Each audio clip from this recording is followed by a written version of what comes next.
श्रीमद राजचंद्र पत्रांक 593 विषय चेतावनी तारीख 3/10/1999।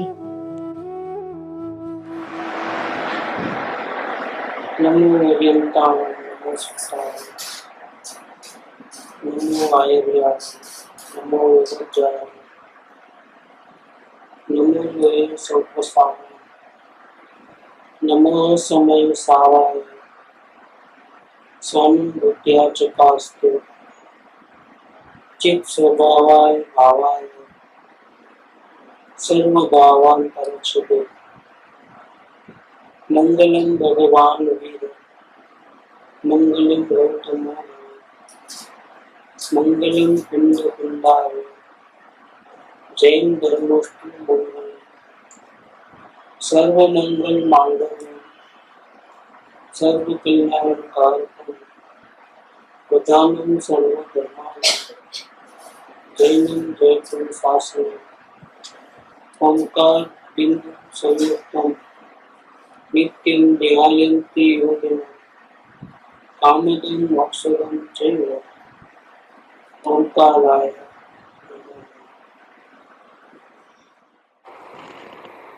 श्रीमद राजचंद्र वचनामृत पत्र नंबर 593। सौभाग्य भाई कोई पत्र लिखा है। आत्मा सहज અત્યંત સહજ સ્વસ્થતા પામે એ સર્વ જ્ઞાનનો સાર શ્રી સર્વજ્ઞ કહ્યો છે। हिंदी मिला मोकलो। आत्मा अत्यंत सहज स्वस्थता प्राप्त करे, यही श्री सर्वज्ञ ने सर्व ज्ञान का सार कहा है। जितना भी ज्ञान हमको हाजिर है, मिला है, पूरा ज्ञान मालूम हो जाएगा, मिल जाएगा, हमको ज्ञान की प्राप्ति हो जाएगी। लेकिन उसका सार क्या है कि पूरा ज्ञान अगर हमको हो जाए तो उसका मतलब ये होता है कि बिना कुछ प्रयत्न किए आत्मा बिल्कुल राग द्वेष के बिना हो जाए और अपने में लीन हो जाए और परम शांति को प्राप्त करे। अत्यंत सहज स्वस्थता, जैसे शरीर का एक भी रोग नहीं आवे तो वो स्वस्थ है, शरीर अच्छा है, रोग नहीं है, तंदुरुस्त है, स्वास्थ्य अच्छा है। ऐसा आत्मा का स्वास्थ्य कब अच्छा होता है? तो अंश मात्र में भी राग द्वेष नहीं होता है और पूर्ण शांति मिलती है और अपने में लीन रहता है। तो ये अत्यंत माने पूर्णता, अत्यंत का मतलब यहाँ पूर्ण है। तो आत्मा अत्यंत सहज स्वस्थता को प्राप्त करे, मतलब स्वयं परमात्मा बन जाए। आत्मा स्वयं परमात्मा बन जाए, पूर्ण शांति में रह जाए, राग द्वेष का अभाव हो जाए, ज्ञान भी पूर्ण हो जाए। यही श्री सर्वज्ञ ने सर्व ज्ञान का सार कहा है। हमको ज्ञान बहुत कुछ है, जानकारी बहुत कुछ है, लेकिन हमारे में राग द्वेष की मात्रा उतनी की उतनी है। राग द्वेष खत्म नहीं करते हैं, स्वयं अशांति में रहते हैं। इसके कारण से अगर हमारे में राग द्वेष अगर है तो दूसरा तो उसके निमित्त से राजी होवे नहीं होवे, दूसरे का काम दूसरा जाने। सबसे पहले तकलीफ किसको होती है? जो राग द्वेष करेगा उसको तकलीफ पहले होती है। तो उसके राग द्वेष से दूसरे को तकलीफ होवे नहीं होवे, वो तो दूसरे का अज्ञान है, वो समझता नहीं, इसलिए दुखी होता है दूसरा। लेकिन राग द्वेष जो करता है वो जीव स्वयं दुखी होता है। जो गुस्सा करेगा उसको ही तकलीफ पहले होती है। तो उसके गुस्से से दूसरे को नुकसान होवे, फायदा होवे, दुखी होवे, वो उसका वो अलग है, उसका कर्म धर्म अलग है। तो आत्मा अत्यंत सहज स्वस्थता प्राप्त करे, यही श्री सर्वज्ञ ने सर्व ज्ञान का सार कहा है। जितना भी दुनिया में ज्ञान है उसका सार क्या है? बहुत कुछ पढ़ा, बहुत कुछ लिखा, बहुत कुछ जाना, लेकिन स्वयं अशांत रहा, स्वयं दुखी रहा, तो फिर उसको ये कहोगे आप कि उसके पास कुछ ज्ञान नहीं है, उसको नॉलेज नहीं है, क्योंकि वो इतना दुखी रहता है। पैसा बहुत है, बुद्धि बहुत है, कार्य करने की क्षमता बहुत है, समझने की क्षमता बहुत है और जानकारी बहुत है, लेकिन फिर भी अगर कोई अशांत रहता है तो कहते हैं कि वो भले ही समझदार है लेकिन वो उसका समझ की कोई वैल्यू नहीं है। लाखों का व्यापार करे और पाई भी नहीं कमावे तो क्या बोलते हैं? उनको धंधा करना नहीं आता है। भले वो माल बहुत आता है, बहुत जाता है, लेकिन वो कमाता तो कुछ भी नहीं है, लॉस ही होता है हर साल। इसका मतलब क्या है कि उसको धंधा करना नहीं आता। सर्व ज्ञान का सार क्या है? ज्ञान बहुत कुछ है, लेकिन सार क्या है? ज्ञान है लेकिन शांति नहीं है, अशांत है जीव, तो वो ज्ञान का कोई मतलब नहीं। थोड़ा भी ज्ञान हो लेकिन शांति मिले तो फायदा है, शांति नहीं मिले हमारे को तो वो ज्ञान की कोई वैल्यू नहीं।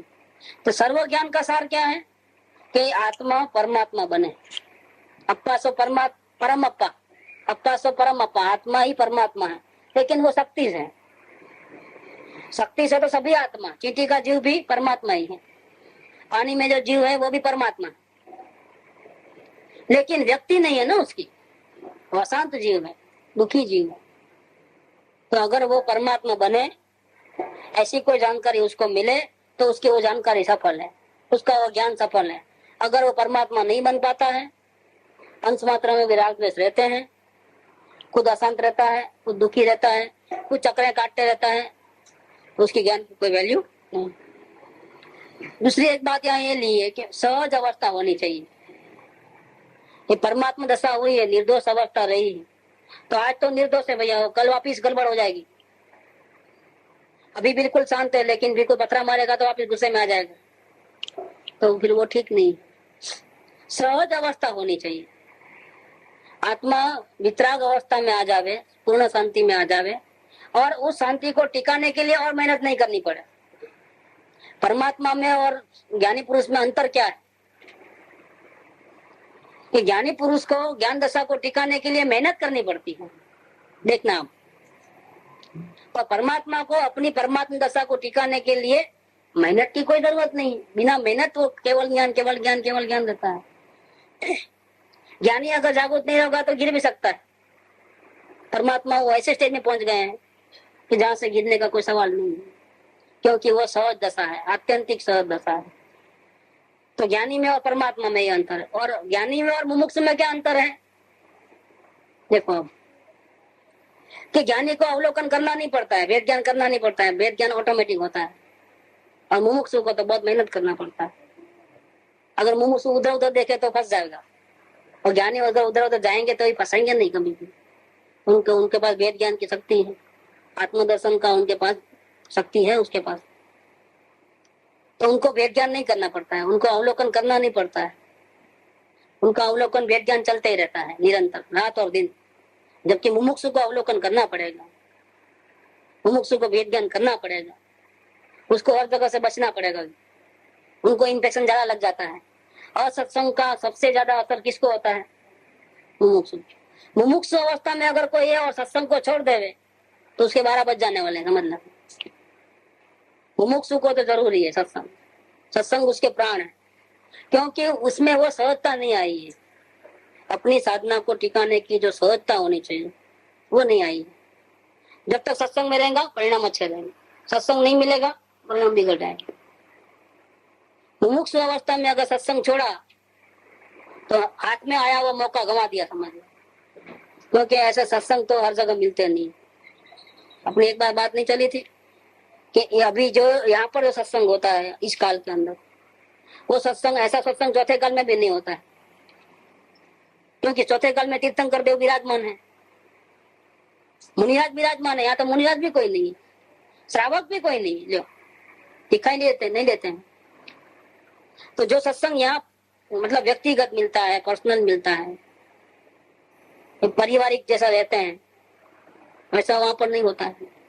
क्योंकि वहां कुछ भी प्रश्न आपको है तो चलो भगवान के पास, चलो वहां पूछ लो, तो भगवान पर्सनल ध्यान देते नहीं। तो पर्सनल ध्यान के लिए अगर जाना है मुनिराज के पास तो जंगल में जाना पड़ेगा, तो पर्सनल ध्यान नहीं मिलता है। आपको कोई सवाल जावे तो कैसे करो, पॉसिबल नहीं। आपको इतना टाइम निकाल करके जंगल में जाना है, मुनिराज आपके घर में आकर के बैठने वाले नहीं, वो तो हार लेने के लिए आते हैं, खड़े खड़े हार लेके वहां चले आते हैं। बैठने को बैठा हुआ तो नहीं बैठते हैं, बातचीत करना है तो नहीं करते हैं, प्रवचन दो तो सवाल ही नहीं है प्रवचन करने का। धर्म के कुछ सवाल करोगे तो भी जवाब नहीं देंगे, चले आते हैं ऐसे ही।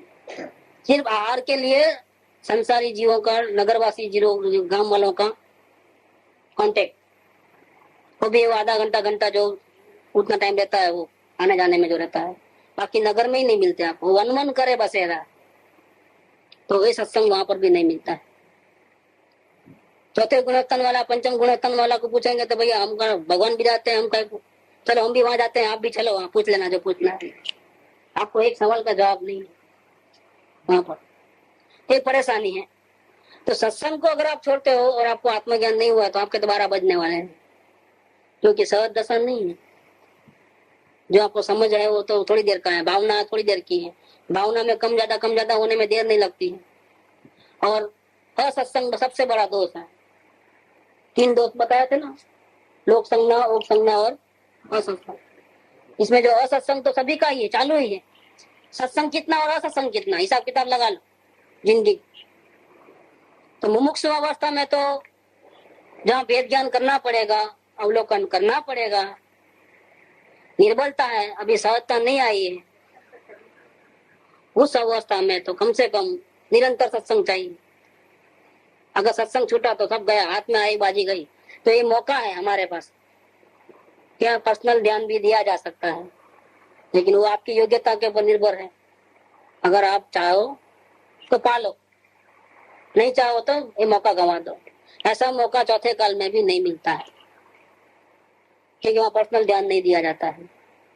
तो आत्मा अत्यंत सहज स्वस्थता को प्राप्त करे, आत्मा परमात्मा दशा को प्राप्त करे। वो कैसी परमात्मा दशा? सहज, ठिकाना ना पड़े। केवल ज्ञान को टिकाने के लिए कोई प्रयत्न नहीं, फिर भी केवल ज्ञान चालू रहे, ऑटोमेटिक चालू रहे। ऐसी सहज अवस्था प्राप्त करे, उसको ही सर्वज्ञ देव ने, पूर्ण वितराग ने सर्व ज्ञान का सार कहा है। अनादिकाल से जीव ने निरंतर अस्वस्थता की आराधना की है। ये जीव स्वभाव से तो परमात्मा है, अप्पा सो परमात्मा, लेकिन उसने काम तो पूरे उल्टे ही किए हैं, अनादिकाल से उल्टे किए हैं। क्या किया है उसने? निरंतर अस्वस्थता की आराधना की है, वितराग दशा की आराधना नहीं की है। न वितराग दशा की स्वयं ने उपासना की है, न वितराग देव गुरु शास्त्र की उपासना की है, आराधना ही नहीं की है। अस्वस्थता की आराधना की है, स्वस्थता की आराधना नहीं की है। इसका मतलब क्या? राग द्वेष को बढ़ाया है, संसार को बढ़ाया है, संसार की आराधना की है, वितराग मार्ग की आराधना आज तक की नहीं। आत्म कल्याण के लिए उसने कोई कदम नहीं उठाया है। अगर आत्म कल्याण के लिए कदम उठाया होता और आत्मज्ञान पाया होता तो आज ये दशा नहीं होती, ये राग द्वेष वाली दशा नहीं होती, मुक्ति को पा लेता जीव। अनादिकाल से जीव ने निरंतर का मतलब क्या कि नहीं थोड़ा आत्मा की आराधना की है और थोड़ी संसार की आराधना की है, ऐसा नहीं है। निरंतर आत्मा की विराधना की है, वितराग मार्ग की विराधना की है, अस्वस्थता की आराधना की है। वितराग को नहीं चाहा, उसकी भक्ति नहीं की है और रागियों की भक्ति की है। सत्संग को नहीं किया और सत्संग चालू है। एक तो फायदा तो करता नहीं है, ऊपर से नुकसान करने। बीमार आदमी डॉक्टर दिए वो दवा तो लेवे नहीं, ऊपर से जो नहीं बोले वही चीजें खावे तो क्या होगा? दवा और परहेज दो पालना पड़ता है, क्योंकि वो बीमार है।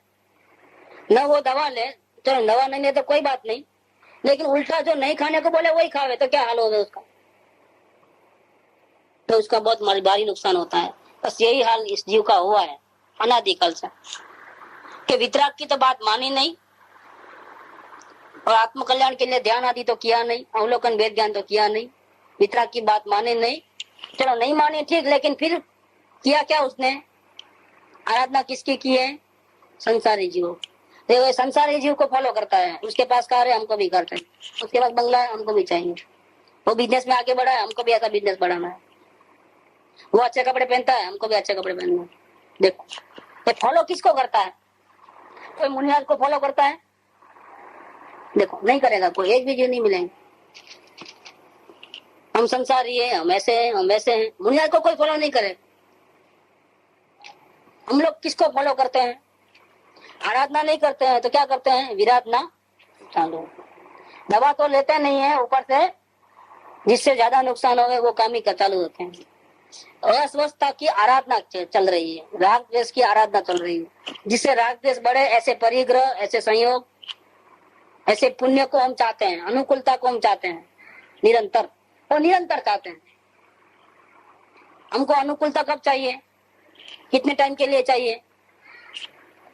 तो उसके तो बात ही क्या करते हो, अंदर में जाप ही वो चलता है कि हमको तकलीफ ना आवे और सब ठीक ठाक रहे, अंदर में चलता है और निरंतर चलता है। मौत ना आ जावे, बीमारी ना आ जावे, इज्जत आबरू खराब ना हो जावे, जिसको हमने अपना माना है, कुटुंब परिवार सगे संबंधी सब अच्छे रहे, नहीं मानते हैं। ऐसा अंदर में नहीं है भाव। ऐसा जो भाव है वो क्या है, ये कौन सी आराधना चल रही है? वितराग की आराधना नहीं चल रही है। वितराग का मार्ग तो पूरा दुनिया से उल्टा है। ये भाव करना कि नहीं करना, करना नहीं करने की बात नहीं, यहाँ हिसाब किताब क्या है वो बात चल रहा है। अब करना कि नहीं करना तो ऐसा जवाब नहीं मिलेगा यहाँ पर, ये कोई अलग ही क्लास है। और जगह क्या बोलेंगे कि भाई ऐसा गलत काम करते हो तो छोड़ दो, यहाँ छोड़ने वाली बात नहीं और करने वाली बात भी नहीं। करना कि नहीं करना, उपवास करना कि नहीं करना, तो हाँ नहीं बोलेंगे, ना भी नहीं बोलेंगे। अब शरीर का ध्यान रखना कि नहीं रखना, हाँ भी नहीं बोलेंगे, ना भी नहीं बोलेंगे, क्योंकि हाँ हाँ मतलब राग, ना बोले तो वो तो गड़बड़ है पूरा ऑफिस। नहीं तो फट से बोल देंगे त्याग करो सबका, मत रखो, कोई चीज लाओ ही नको, नए कपड़े नहीं लाना, जूते नहीं लाना, खाना नहीं, पीना नहीं, नहीं वो तो त्याग का मार्ग है। तो जिनेंद्र का मार्ग त्याग का मार्ग नहीं, जिनेंद्र का मार्ग ग्रहण करने का मार्ग नहीं है। इस मार्ग में कुछ लाना नहीं है, कुछ त्याग करना नहीं है। इस मार्ग में सिर्फ समझने का है, जानने देखने का है। क्योंकि त्याग कौन कर सकता है? हमारे पास कोई चीज होवे एक्स्ट्रा आ गई हो तो उसका त्याग करना। आत्मा में कोई एक्स्ट्रा चीज नहीं है, ज्ञान बढ़ा हुआ नहीं है, सुख बढ़ा हुआ नहीं है कि हम दूसरों को बांटे, हम दे नहीं सकते। और जिसको देते हैं वो चीज तो अपनी है ही नहीं, न कपड़े लते खाना पीना वो तो हमारा है ही नहीं, कहाँ अपना है? पहले से ही पराया है, शरीर भी पराया है, तो वो तो अपनी चीज नहीं है, अपन अभिमान करते हैं से पैसा हमारा, कहाँ से पैसा आत्मा में कहाँ चिपक गया है? वो हमने अपना माना है, बाकी अपना है नहीं। तो वो देने का सवाल ही नहीं रहता है, तो जो अपना था वो देंगे, जो अपना नहीं उसको त्याग कैसे करेंगे? तो यहाँ पर इस मार्ग के अंदर लाने का, इकट्ठा करने का और त्याग करने का मार्ग नहीं है।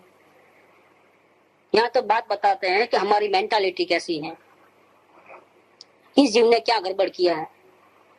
बहुत कुछ जाना, बहुत कुछ समझा, यम नियम सब किया, सब शास्त्र पढ़ लिए, सब प्रकार की क्रिया की, हठ योग मन योग सब कर लिया, लेकिन शांति नहीं मिली।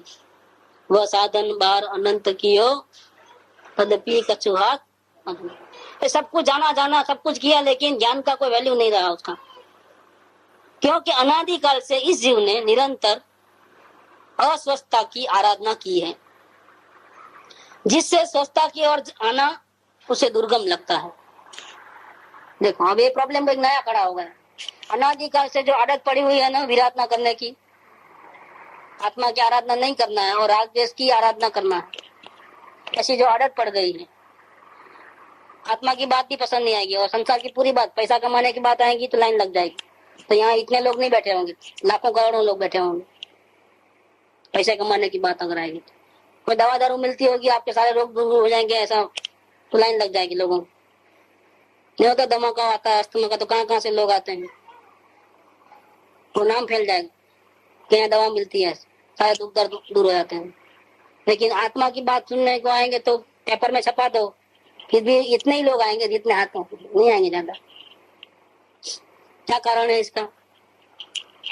कि उल्टी आदत पड़ी हुई है ना, उसको उल्टा करने में बहुत मुसीबत लगता है, बहुत मेहनत लगती है। एक घड़ा उल्टा है मट्टी का जग, उसको उल्टा करना है, वो अपने आड़ा किए बिना नहीं होगा, होता है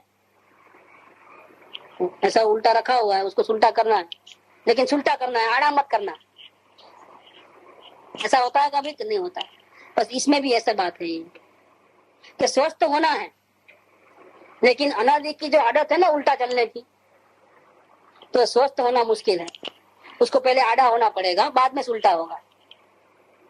ऐसा सीधा सीधा उल्टा नहीं होगा, बीच में एक स्टेप आता है बीच के अंदर।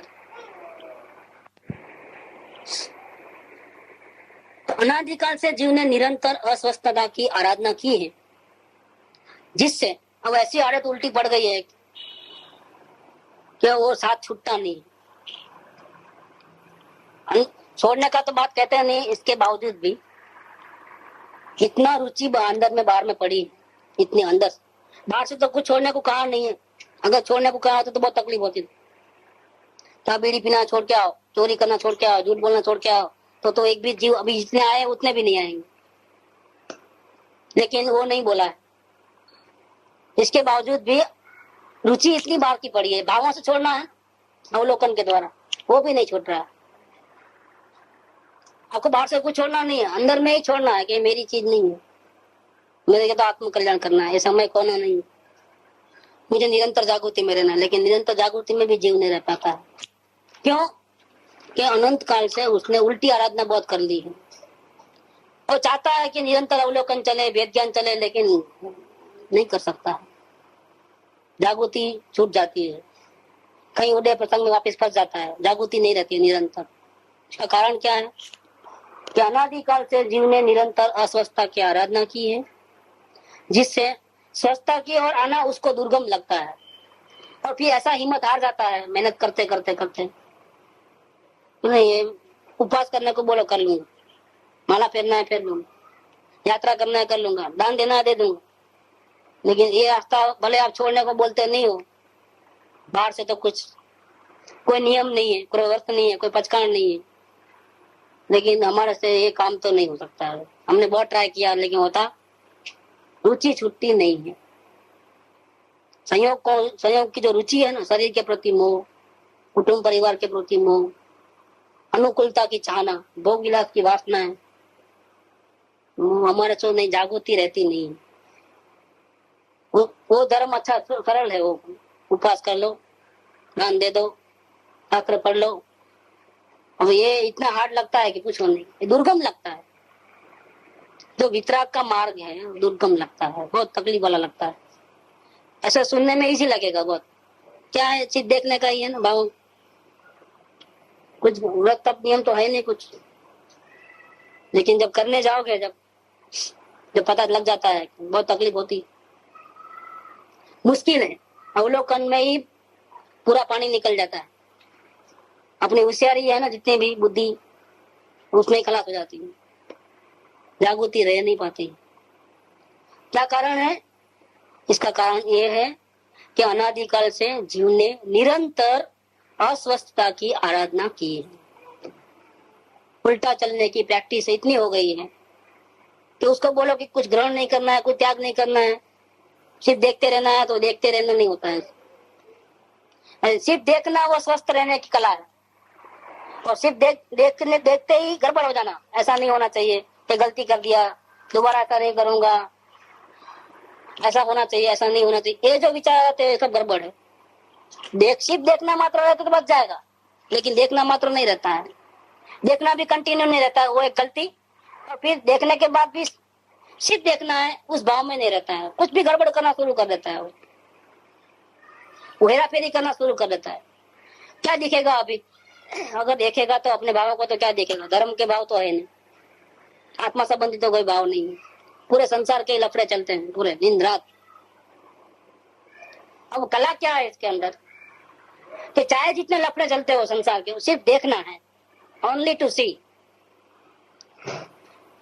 लेकिन उसको तो धर्म करना है ना, तो धर्म करना है, और फिर ये सब इतनी सारी गड़बड़ पड़ी है तो कैसे होगा?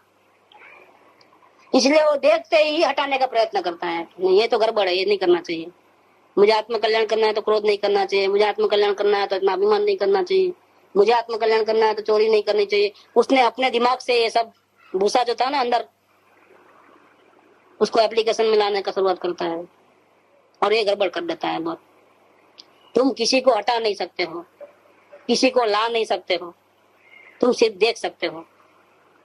लेकिन अनादि की जो आदत पड़ी हुई है ना, अर्थव्यवस्था की आराधना की हुई है ना, हेरा फेरी करने की, उठा पटक करने की, वो यहाँ पर भी नहीं छोड़ता है। वो उसको सिर्फ देखने को कहोगे तो नहीं देखेगा, कुछ ना कुछ गड़बड़ करेगा। क्रोध को देखते ही अरे क्यों हुआ गलती, ऐसा हो जाएगा, नहीं करूंगा दोबारा, ऐसा हो जाएगा। ये सब गलतियां हैं, गड़बड़ है। इसीलिए उसको बहुत हार्ड लगता है, जिससे स्वस्थता की ओर आना उसको बहुत दुर्गम लगता है और फिर हिम्मत हार जाता है। ऐसा मार्ग क्यों बताया कि अभी न इधर जाते हैं, वापिस मुड़ने का भी नहीं हो रहा है और आगे ही बढ़ना नहीं हो रहा। आगे बढ़ना है, बढ़ नहीं सकते और पीछे तो खाई दिखती है तो जाना है। क्या करें, फंस गए, दुर्गम लगता है। श्री जिनेन्द्र ने ऐसा कहा है, इसी प्रकार से ये जीव यथा प्रवृत्ति करण तक जीव अनंत बार आया है। कितनी बार आया है? अनंत बार आया है। कहां तक? ये वेद ज्ञान की अंतिम से पहले। वेद ज्ञान का अंतिम तो आत्मज्ञान में परिवर्तित हो जाता है। इसके पहले यथा प्रवृत्ति करण, जैसी साधना करने का है ऐसा सही करा है, मतलब छूटने की भावना भी की है सच्ची, भी सदगुरु भी मिले, उसका उपदेश भी सुना, सदगुरु को पहचाना भी, भक्ति भी की, उसकी आज्ञा भी उठाई, प्रयोग भी किया, अवलोकन भी किया, अवलोकन पूरा करने के बाद वेद ज्ञान भी शुरू किया और यथा प्रवृत्ति करण तक पहुंचा। क्या इतना प्रयत्न उसने किया। श्री जिनेन्द्र ने ऐसा कहा है कि यथा प्रवृत्ति करण तक जीव अनंत बार आया है। कितनी बार आया है? ये 84 लाख योनि में अगर निगोद में से बाहर निकलता है तो निगोद में से बाहर निकलने के बाद इसका मैक्सिमम टाइम रहता है 2000 सागर। अगर 2000 सागर के अंदर उसकी अगर मुक्ति नहीं होती तो वापिस कहाँ चलाता है? निगोद में। ये 2000 सागर के अंदर मनुष्य का सिर्फ 48 भाव मिलते हैं। कितने? ओनली 48। उससे कम भी हो सकता है। तो 48 बार ही मनुष्य, उसमें भी 24 तो गर्भ में ही मृत्यु है, बाकी कितने रहे? 20। इसमें से 8 तो नपुंसक के जीव, बाकी कितने बचे? 16। 16 में 8 बार स्त्री और 8 बार पुरुष। मतलब निगोद में से बाहर निकलने के बाद और वापिस निगोद में गए, उसके बीच में हमको मनुष्य के भाव कितने मिले? स्त्री और पुरुष के मिला करके 16। और यहाँ क्या बात कह रहे हैं कि यथा प्रवृत्ति करण तक कितनी बार आया वो? इसका मतलब कितनी बार वो निगोद में से निकला है और कितनी बार वापिस निगोद में गया है? 16 किधर, अनंत किधर? असंख्य नहीं है, असंख्य से भी बढ़िया है अनंत। असंख्य का मतलब क्या है? असंख्य का मतलब कि भाई गिनती जरूर है लेकिन हम गिन नहीं पाते हैं। अनंत की कोई गिनती नहीं, काउंट नहीं, काउंटलेस है वो चीज, गिनती। हाँ, हम लोग मंदिर जाते थे तो एक दो आदमी स्कूटर पे एक गाड़ी चला रहा था, एक पीछे वो बकरे को बांध दिया था हाथ पे, बड़ा बकरा। आज कोई फेस्टिवल होगा उनके घर में तो काट के खाना खाऊंगा कुछ, बांध के लेके गए, 2 हाथ 2 पैर, और वो इतनी जोर से चिल्लाया मेरा ध्यान चले गया वहां पर। वो आवाज अपन सुन नहीं सकते, ऐसा आवाज थी उसकी। और बीच में, दोनों के बीच में रख करके उल्टा लटका करके स्कूटर पे लेके जा रहे थे। उसकी आवाज जो सुनी ना तो हमको लगा कि क्या बात, कोई बचा नहीं सकता, वो तो खत्म ही हो गया होगा। वो अब तक क्या जिंदा रहता, हो गया भाव पूरा एकदम सेकंडों में खत्म। तो ये अनंत बार तो ये जीव निगोद में से निकला होगा और इतनी मेहनत करने के बाद ये तो कभी कभी ऐसे हम जो है ये तो सही ठिकाना मिले तो ही प्रयोग करेगा। यथा प्रवृत्तिकरण तब कब आएगा कि सच्चे खुद को छूटने की भावना हो और सच्चे सदगुरु मिले, उनका पर्सनल कांटेक्ट हो जाए, विश्वास आवे, उनकी बात पे यकीन आवे और प्रयोग करे और इसमें प्रयोग में थोड़े तक आगे बढ़े तब ही आता है। हम देखते हैं इस मनुष्य जन्म में, हम जैसे मनुष्य जन्म में ऐसे कई लोग भी है ना, किसको एक मार्ग मिला है, किसको ये बात सुनने को मिली हो, कौन ये प्रयोग कर रहा है? कोई भी नहीं कर रहा है। या इतने जो आए उसमें से भी सही प्रयोग किसने किया है? तो यहाँ तो क्या बात है, यथा प्रवृत्तिकरण तक ये जीव कितनी बार गया? अनंत बार। इसका मतलब क्या? बार बार वो निगोद से निकला, अनंत बार मनुष्य भाव लिया, अनंत बार इस प्रकार से हुआ, वापिस आया नहीं, आत्मज्ञान नहीं हुआ, वापिस चले गया निगोद में। 1-2 बार नहीं हुआ, अनंत बार हुआ है। श्री जिनेन्द्र ने ऐसा कहा है कि यथा प्रवृत्तिकरण तक जीव अनंत बार आया है परंतु जिस समय ग्रंथि भेद होने तक आना होता है, ये बहुत इंपॉर्टेंट बात, ये मोह की ग्रंथि, ये राग द्वेष की ग्रंथि, ये करूं नहीं करूं, हटाऊं ठीक नहीं है ठीक है, ऐसा जो लगता है ना, ये गड़बड़। तो भावों को देखना होता है, वो देखने को बोला है, ठीक है ठीक करने को नहीं बोला है, चाहे क्रोध हो चाहे कोई भक्ति के भाव हो।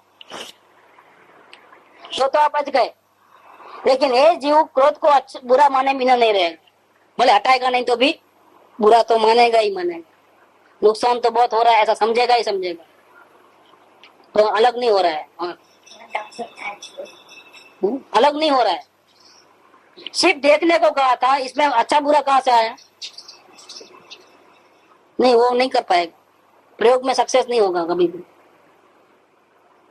हटाने की बात नहीं है, चाहे जैसे खराब भाव हो, हटाने की बात नहीं, रोना धोने की बात नहीं, सिर्फ देखने की बात। वो काम नहीं कर पाता है तो क्या होता है? ग्रंथि भेद नहीं होता है। वो जो भाव है, जो विकारी भाव है, और आत्मा है पवित्र, आत्मा अपने ज्ञान के द्वारा उन भावों को देखता है। ये आराधना है, ये सच्ची आराधना है। लेकिन देखते ही जो अंदर में जो गड़बड़ कर लेता है, उनको देखते ही वो गड़बड़ कर देता है। हाँ, निषेध और दुख, पहले दुख आएगा बाद में निषेध आएगा। तो कर्ता बुद्धि से होता है कि अपने आप होता है? वो पैर में कांटा जब टूटता है तो चिल्लाना पड़ता है कि चिल्लाना हो जाता है? आप चिल्लाते क्यों हो? वो हो जाएगा, सहज होगा, वो सहज मात्रा में होगा, आपको चिल्लाने की क्या जरूरत? जो भी होने वाला है अपने आप होने वाला है, फिर उसको करने की जरूरत क्या है? हम करने को जाते हैं, गड़बड़ है, हो गए उसकी गड़बड़ नहीं है। अगर हम विकारी भावों को देखे और रोना आ जावे, तकलीफ हो गए कि अभी भी मेरा भाव मन चालू है, ऐसा भाव चालू है, अंदर से बहुत तकलीफ हो गई, वेदना हो गई, आंख से आंसू निकले, पश्चाताप हो जाए, तो कोई मना नहीं करता। तकलीफ किस बात की हो रही है? हम चला करके वो नहीं होना भाव, ऐसा नहीं करना है, अब से ऐसा करना है, ये जो हम करते हैं ये गड़बड़ है, ये बुरा भाव है, क्रोध। मेरे से गलती क्यों हो जाती है, आगे बढ़ना कब होगा, कब तक करना पड़ेगा, ये सब गड़बड़ है। निषेध में तो उतना नहीं आता ना, निषेध तो बाकी ये सब नहीं आता, उसके बाद आते रहता हो कभी, टाइम वेस्ट हो रहा है, वो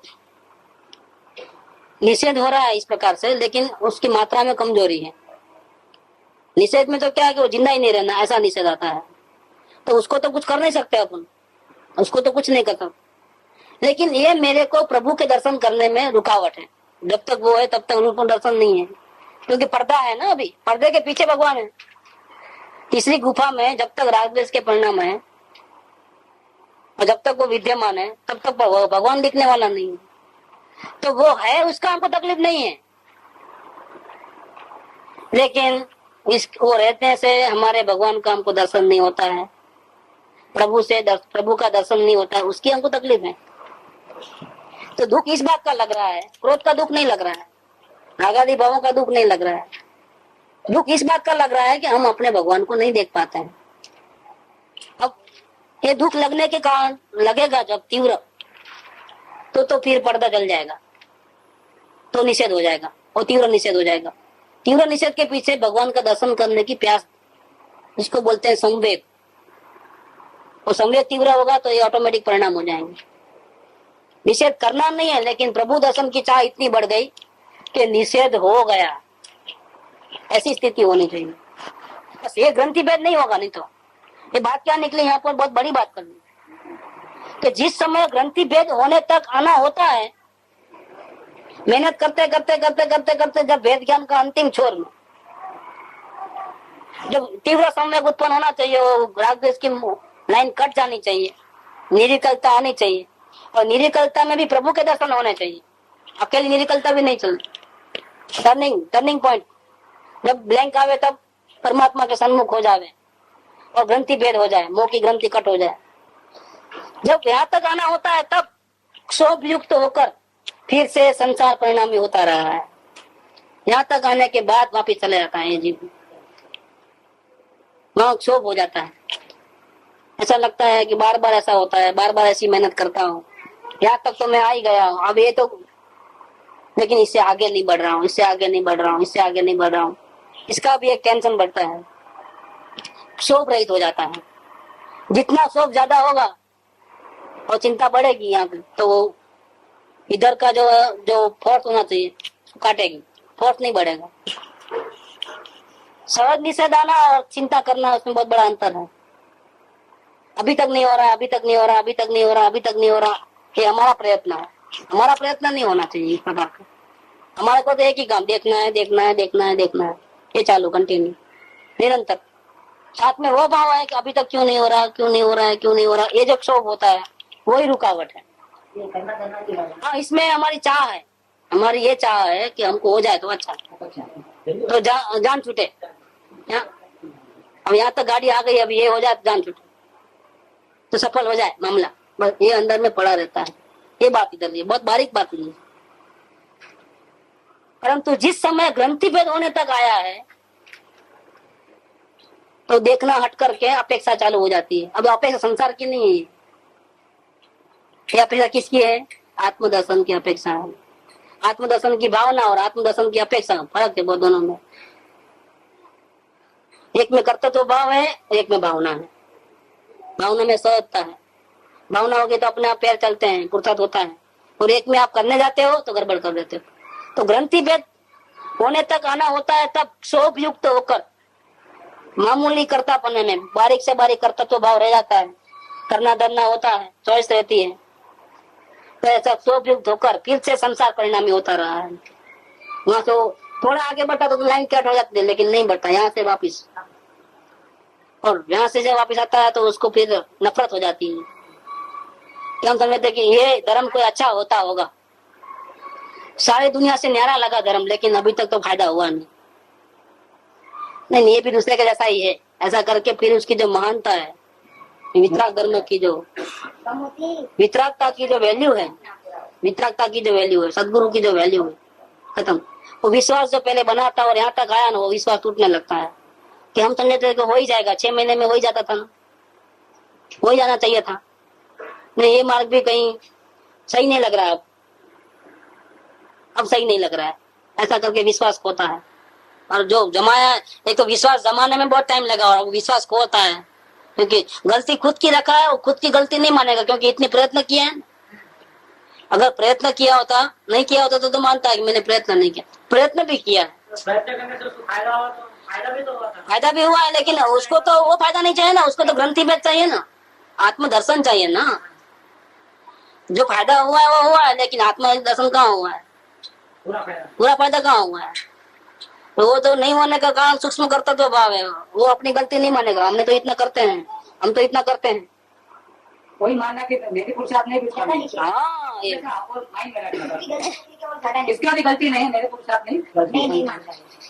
लेकिन वो प्रयोग करने वाला, प्रयोग करने वाले को साथ साथ में संतोष वृत्ति या अभिमान वृत्ति रहता है कि मैं दूसरे जैसा नहीं हूँ, मैं बराबर चल रहा हूँ, मेरा प्रयोग बराबर चल रहा है, मैं देखो यहाँ तक आया, पहले मैं इतने में अभी इतना फर्क है, मेरा पुरुषार्थ बराबर चल रहा है। ये साथ साथ में सूक्ष्म चलता है और समय उत्पन्न नहीं होता है। कभी ऐसी बातें आती है तो उसको तकलीफ भी हो जाती है बहुत बड़ी।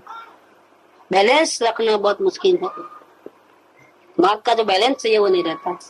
तो क्या होता है, वापिस शोभ युक्त होकर फिर से संसार परिणाम होता रहा। अनंत बार है मौका गंवा दिया है। ग्रंथि भेद होने में जो वीर्य गति चाहिए, क्या चाहिए? संवेग चाहिए। सर कट जाए या वो कट जाए या हम कट जाए, इसको बोलते हैं वीर्य। और वीर्य से संवेग उत्पन्न होता है। कार्य कैसा भी करना है, मर के भी करना है, इसको बोलते हैं वीर्य। वो भावना इतनी टॉप लेवल की होगी तो ही वीर्य जागेगा। भावना में अभी अधूरापन है कहीं भी, तो ऐसा वीर्य नहीं आएगा। या तू खत्म या मैं खत्म, ऐसा जो अंतिम जय चलता है, वो भावना का अंश में कमी है, किधर गड़बड़ है, किधर फाइनल नहीं हो रहा है। वो वीर्य गति चाहिए, ये बात नहीं। ग्रंथि भेद होने में तो जो वीर्य गति चाहिए, अब नहीं आती है तो क्या करें? ऐसा वीर्य आता नहीं है तो क्या करें? हमने बहुत मेहनत किया, बहुत प्रयत्न किया, बहुत अवलोकन किया, भेद ज्ञान किया, वो अंतिम संवेग नहीं आता है, ग्रंथि भेद नहीं होता है। आप करें क्या? उसका उपाय बताया है। ये लेटर का क्रीम वहां है। अब तो उसके लिए क्या करें हम? उसके होने के लिए जीव को नित्य प्रति सत्समागम, देखो क्या बात लिया है। ग्रंथि भेद होने में जो वीर्य गति चाहिए, उसके होने के लिए नित्य प्रति सत्समागम, सदविचार और सदग्रंथ का परिचय निरंतर रूप से करना श्रेयभूत है। ICCU में जाना है, क्या करना है? ये क्या होता है? सत्समागम तुम करते हैं, अपने यहाँ की जो बात ले, कुछ लोगों को छोड़कर के करीब करीब रोज रेगुलर आने वाले हैं, उतने तो मंदिर में भी नहीं आते हैं। पूरे गिन के 16 लोग रहते हैं, उसमें से रेगुलर वेरी बिगिनिंग से एंड तक 5-7 जन है, बाकी सब आखिर में जब नींद बोले तब आते रहते हैं। आखिरी लेवल जो रहता है 16-17 रहने का रहता है। आखिरी मंदिर में भी नहीं है, जहाँ इतना बड़ा 35 लाख करके मंदिर बनाया है, इतनी प्रभावना हो रही है, वो वहां भी वो नहीं है। और सब आजू बाजू रहने वाले हैं, कोई दूर रहने वाला नहीं है। फिर भी ये हाल है। और इसमें आते तो नींद खाते हैं, नींद ले लेते हैं। भैया आपको फिर जल्दी उठने की जरूरत क्या है? जब मंदिर में आकर के सुनते, गुरुदेव की टैप सुनते बगैर आपको नींद लेना है, फिर आते क्यों हो भैया आप? लोगों को दिखाने के लिए। कोई लोग ध्यान में बैठ जाते हैं, कोई सी कैसी आदत होती है। ये प्रवचन सुनते वक्त क्यों ध्यान में बैठते हो? ध्यान में बैठने के लिए तो और भी टाइमिंग है, क्योंकि सत्संग में प्रत्यक्ष में फिर टैप रिकॉर्ड में क्या अंतर है? टैप रिकॉर्ड में उसमें तो प्रत्यक्ष रहे तो हम फेस के रीडिंग कर सकते हैं, फेस पे भाव रहते हैं, उसमें हमारे को बहुत एनर्जी मिलती है, समझने की ताकत मिलती है। तो हम उस टाइम में ध्यान में बैठेंगे तो ध्यान में बैठने का तो और भी टाइमिंग है हमारे पास। तो उस टाइम में क्यों ध्यान बना? आंख बंद करके नहीं बैठना चाहिए। हम जिस अवस्था में हैं उस अवस्था की बात कर रहे हैं कि हमारे लिए वो योग्य नहीं। हमारे लिए वो योग्य है कि सत्संग में बराबर बिफोर टाइम 5 मिनट पहले आ जावे, टाइम होवे तो अंदर में भक्ति करे या जाहिर में भक्ति करे, लेट नहीं आवे क्योंकि बीच से छूट न जावे इसलिए। और अंतिम में भी जय बुलाने की टाइम आवे तो कोई जय बोला ही नहीं, अकेला ही खा ले जय बोला है। जय बुलाने में क्या तकलीफ है? और दर्शन में बढ़ता है या जागृति खत्म हो जाती है, चिंता होती। विराधना का तो होती ही, विराधना तो है ही, विराधना तो होती ही है समझो। तो उस टाइम में बिल्कुल जागृति में, भले आधा घंटा सुनो, अगर हमारा शरीर स्वास्थ्य नहीं रहता है आधा घंटा, लेकिन पूरे होश में सुनो। अच्छा, अपने यहाँ सत्संग तो होता है, मैं बात वो कहना चाहता हूँ कि सत्समागम तो हो रहा है, लेकिन गड़बड़ कहाँ हो रही है कि हम सुन के चले गए, फिर हमारे को क्या अच्छा लगा, क्या बुरा लगा, क्या बात समझ में आई, क्या बात समझ में नहीं आई, उसका वापिस कांटेक्ट नहीं है। कांटेक्ट नहीं है, गड़बड़ है। क्योंकि कांटेक्ट नहीं होगा तो समझ में नहीं आएगा कि सामने वाला कहाँ रुका है, उसने इस बात का कौन सा मीनिंग लिया, वो समझ में नहीं आएगा। जब हमको काम करना है तो हम क्या करें? एक हफ्ते भर से मुझे ऐसे विचार आते हैं कि भाई 45 मिनट अपन ले लेक्चर, और सुनने के बाद फौरन, अभी लंबा टाइम जाएगा तो भूल जाएगा, फौरन 5 मिनट में वो याद कर ले के कौन सी बात पे उसका ध्यान गया, कौन सी बात अच्छी लगी या बुरी लगी या समझ में नहीं आई, तो फौरन बोल देना। इसमें क्या होता है कि कहाँ आपका वेट गया वो मालूम पड़ता है, आपके दिल में क्या हो रहा है वो मालूम पड़ता है। तो इस पर से आपकी योग्यता का माप निकल जाता है कि आप कहाँ रुके, कहाँ आगे बढ़े हैं, कहाँ नहीं हुआ। तो अपने को गाइडेंस मिलने का चांसेस मिलता है। यहाँ गाइडेंस मिलने का चांसेस नहीं रहा। गाइडेंस मिल सकता है, लेकिन हमारी सिस्टम कुछ ऐसी है कि गाइडेंस लेने के हम काबिल नहीं रहते हैं। इस प्रकार लेने की सिर्फ सुनना वो काम नहीं है, कितना पचाया, कितना समझा, वो काम की बात है। तो ये बात इधर रहती है। ICCU की बात ये रहती है। देखो ICCU में क्या होता है कि दर्दी 24 घंटा रहता है और ट्रीटमेंट देते रहते हैं, और उसको आराम बराबर मिलता है कि नहीं मिलता है, रिलीफ मिलती है कि नहीं मिलती है। दवा लेने के बाद भी अगर कुछ गड़बड़ होती है तो या तो उसका बॉडी के ऊपर से मालूम पड़ जाता है, चिल्लाने पर से, या तो उसका बॉडी का सिस्टम पर से मालूम पड़ जाता है कि बुखार बढ़ गया है, ऐसा कुछ हुआ तो मालूम पड़, या तो फिर दवा चालू है, ट्रीटमेंट चालू है, डॉक्टर बराबर आ रहे हैं, फिर भी वो दर्दी बोलते रहता है कि मुझे यहाँ दुख रहा है, मुझे वहां दुख रहा है। वो चुप नहीं बैठा है दर्दी, इसकी बॉडी जवाब देती है, उसके उच्चारण जवाब देते हैं, और उसका ऊपर से वो भी बोलता है कि मुझे अभी भी यहाँ तकलीफ है, अभी भी यहाँ तकलीफ। इस तो फिर क्या डॉक्टरों को समझ में आता है कि उसका असल में प्रॉब्लम क्या है। नहीं तो क्या होता है कि आप सुनते रहो और चले जाओ, सुनते रहो चले जाओ, तो प्रॉब्लम क्या है, कहाँ रुके वो पता ही नहीं चले। पूरे लेक्चर के अंदर सब बातें अपने काम की नहीं रहती है, अपने को लागू हो गया है। बहुत सी बातें जानकारी की होती है, बहुत सी कम बातें ऐसी होती है जो अपने को बोला टच करती है, अपनी वर्तमान पुरुषार्थ को टच करती है। बाकी जानकारी का विषय रहता है, तो इसमें जानकारी के विषय मजा आ जाए तो भी गड़बड़ हो जाएगी, उसमें ज्यादा ध्यान जाएगा तो भी गड़बड़, तो हमारा प्रयोजन चुक जाएगा कि तो हम जानते नहीं थे, जानते नहीं थे। नहीं, हम हमारा काम करने के लिए आए, जानकारी का हमारा सब्जेक्ट नहीं। हम जहाँ खड़े हैं वहां से एक स्टेप आगे बढ़ने के लिए आए हैं, प्रयोग करने के लिए आए हैं। सहज में जानकारी मिल जाए अलग बात है, लेकिन हमारा जानकारी का लक्ष्य नहीं है हमारा। कहीं भी रुचि का झुकाव कहाँ जाता है मालूम पड़ जाता है। तो यहाँ इन्होंने बात की है कि ग्रंथि भेद होने में जो वीर्य गति चाहिए, उसके होने के लिए जीव को नित्य प्रति सत्समागम, कैसा, वन वे साइड नहीं, टू वे साइड, चर्चा विचारना वाला, सदविचार और सदग्रंथ का परिचय निरंतर रूप से करना श्रेयभूत है, और कोई उपाय नहीं है। देखो कोई अवधि ज्ञानी मुनि होते तो आपको समझ लेते थे, यहाँ वैसा इस लेवल तक कोई नहीं। तो हमको क्या करना है कि हमको बताना है, हमारी साइड से भी कुछ बताना है, लेकिन हम चुप रहते हैं तो ये गड़बड़ है। हमारे मंदिर में भी यही हालत है, पर्यूषण के दिन में पंडित जी आते हैं, समझो प्रश्न चर्चा का टाइम रखते हैं, लेकिन हराम बराबर कोई प्रश्न पूछता हो तो 1 घंटा ऐसा ही चले जाता है वेस्ट। कोई प्रश्न पूछो तो नहीं पूछता है, जैसे सबको केवल ज्ञान हो गया ना, ऐसा ही चलता है मामला। सब मालूम है, सब मालूम है, तो नहीं होता है। ये तो साधना का मार्ग है, तो हम कहीं ना कहीं तो रुके हुए हैं, तो हम प्रश्न करते जावे।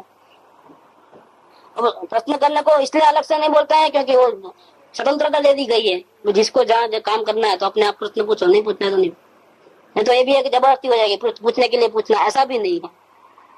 लेकिन अपना काम नहीं होता है तब तक, और वीर्य गति को बढ़ाने के लिए, संवेग को बढ़ाने के लिए तो प्रश्न तो करना जरूरी है।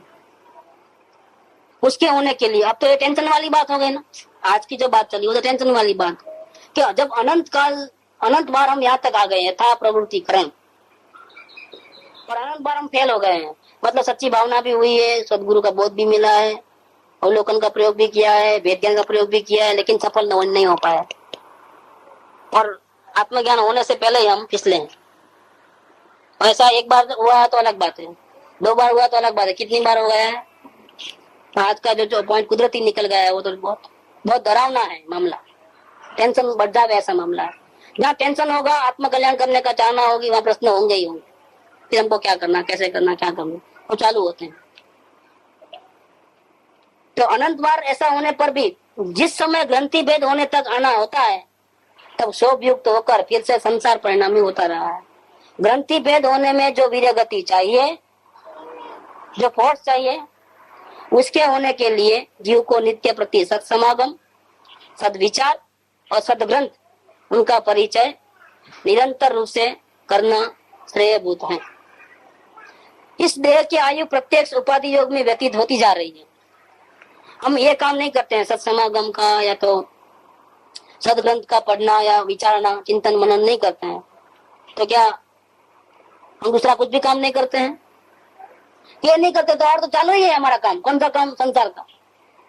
कि इस देह की आयु प्रत्यक्ष उपाधि योग में, जो हमारा आजू बाजू का वातावरण है, ऐसी जो उपाधि है, उसमें तो बराबर हमारा उपयोग लगता ही है, और इसमें हमारा उपयोग खर्च होता है।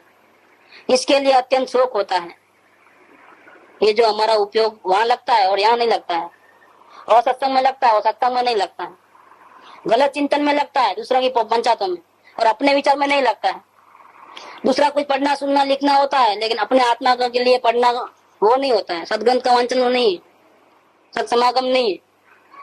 दूसरा बहुत कुछ होता है और ये नहीं होता है। इसके लिए समय जाता है, इसके लिए अत्यंत शोक होता है, और उसका यदि अल्पकाल में उपाय न किया, इसका रिपेयरिंग अगर हमारा जो साधना में जीवन में परिवर्तन नहीं लाया अगर अपन अल्प समय के अंदर, तो हम जैसे अविचारी भी थोड़े समझना पागल लोग हैं। हाथ में आया हुआ चांस खो दिया, चिंता में रखना आया उतने में कौवा आया, कंकरा नहीं मिला तो वो उठा के उसको डाला, कंकड़ा तो लगा नहीं उसको, और वो जाकर के समुद्र में गिरा। समुद्र के किनारे पे खड़ा था, हाथ में क्या आया था? चिंता में जाती। तो क्या किया?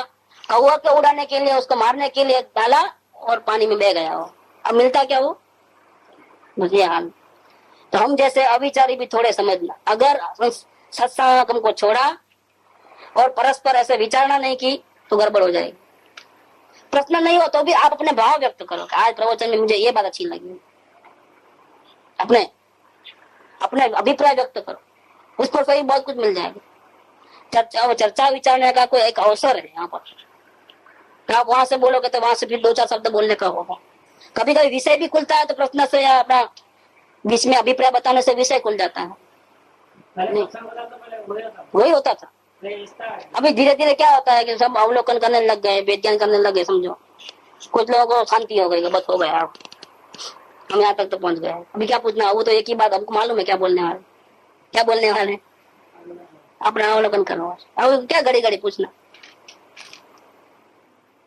पूछने का फिर भी रहता है, क्योंकि भाव निरंतर बदलते हैं कि नहीं बदलते हैं? समय बदलता है, भाव बदलते हैं। भावना कभी कमजोर होती है, कभी बढ़ती है। ऐसा उछाल कूद आता है कि नहीं आता है? अब ऐसा ही बोल सकते हो कि पहले इतनी भावना नहीं थी, अब ज्यादा भावना हो गई, ऐसा मुझे लगता है। या पहले मैं ज्यादा था, अभी मेरा कम लग रहा है। अपने जीवन को तो टटोलोगे तो वर्तमान में कौन सी पोजीशन में मालूम नहीं पड़ता है कि तरंगे बहुत जोरदार है कि मंद हो गई है कि क्या हुआ है। उपयोग बाहर ज्यादा जाता है कि अंदर ज्यादा रहता है, उपयोग कहाँ फंसा हुआ है, उस पर से अपना लेखा जोखा नहीं कर सकते, अपनी स्थिति को व्यक्त नहीं कर सकते। अब दर्दी जब अपना स्थिति को व्यक्त नहीं करेगा तो गाइडेंस क्या मिलेगा? अपनी पोजीशन को अगर आप नहीं बताओगे तो गाइडेंस क्या देना? गाइडेंस देने का नहीं होता है, ये तो सुनना रहेगा। तो सुनना वो सत्समागम नहीं है, वो तो सिर्फ कान की कसरत है, आत्मा की कसरत नहीं है। कुछ फायदा होना चाहिए। एक एक लेक्चर सुनो और हमको जीवन में उसका एक शब्द भी हमारे जीवन में आना चाहिए और परिवर्तन होना चाहिए। एक शब्द भी रोज का, तो समझे कि हम सत्समागम करते हैं। दवा लेते जाओ, सत्समागम करते जाओ, जानकारी लेते जाओ और हमारा जीवन परिवर्तन नहीं होता है। हमारा दोस्त में कमी नहीं आती है, राग उतने के उतने रहते हैं, आशाएं अपेक्षाएं उतनी की उतनी रहती है। जीवन में कई घटनाएं घटती है। व्यापार पे रहते हो तो रोज के कोई ना कोई बनाव बनते हैं, जब कहाँ ज्यादा मोह आ गया, कहाँ ज्यादा परिणाम में खेद हो गया, कहाँ खुशी हो गई, ये सब देखने का तो रहता ही है। लेकिन इस प्रकार से वन वे ने ट्रैफिक रखेगी तो प्रॉब्लम है, तो समागम नहीं है। टू वे रखो, एक दूसरे का अभिप्राय का लेना देना करो। आज के सत्संग में क्या जानने को मिला, क्या सीख मिली, इस पर से हमने क्या कदम उठाया। कभी कभी ऐसा होता है, कल का सत्संग की बात भी याद है, जब ऑन द स्पॉट याद नहीं आई, लेकिन घर पे जाने के बाद कल जो सत्संग में ये बात आई थी उस पर से मुझे ये चिंतन चला था और मुझे ये समझ में आया और मुझे अच्छा लगा या समझ में नहीं आया, कुछ भी जो भी, टू वे रखो आप हिसाब किताब, वो अच्छा रहेगा। वो भी हो सकता है, वो भी हो सकता है, लेकिन जीवन में अपना कुछ प्रैक्टिकल रूप होना चाहिए आगे बढ़ने के लिए। इस देह की आयु प्रत्यक्ष उपाधि योग में व्यतीत होती जा रही है, इसके लिए अत्यंत शोक होता है और उसका यदि अल्पकाल में उपाय न किया तो हम जैसे अविचारी भी थोड़े समझना। जिस ज्ञान से काम का नाश होता है, काम माने क्या? कर्तृत्व बुद्धि या वासनाएं, इच्छाएं, उसको भी काम, इच्छाओं को भी काम बोलते हैं, कर्तृत्व भाव को भी काम बोलते। जिस ज्ञान से काम का नाश होता है, कर्तृत्व भाव मिटता है, वासनाएं मिटती है, राग द्वेष मिटते हैं, उस ज्ञान को अत्यंत भक्ति से नमस्कार हो। एक कृपा देव ज्ञान को नमस्कार करता है। ये लेटर कुदरती बहुत बढ़िया आ गया है, हमने पहले इतना ध्यान से पढ़ा ही नहीं था, बहुत बढ़िया आया है। यहाँ पर एंड हुआ इसका, क्योंकि काम तो पूरा ज्ञान से होने वाला है और ज्ञान अपने पास है, किसी की बाहर की हेल्प तो मिलने वाली नहीं है। कोई देवगुरु शास्त्र भी अपने में से निकाल के तो देने वाले नहीं।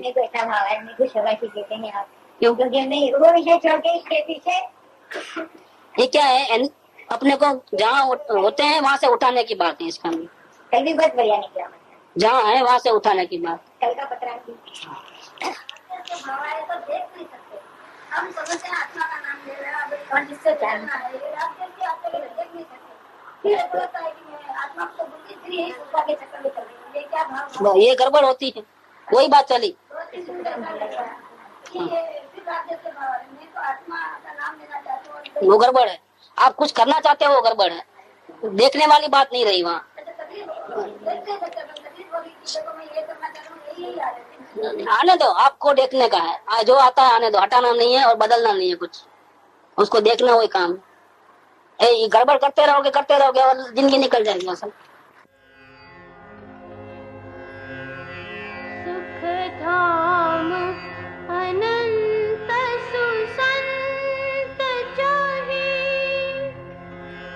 दिन रात्र रहे बढ़ ही नहीं सकता।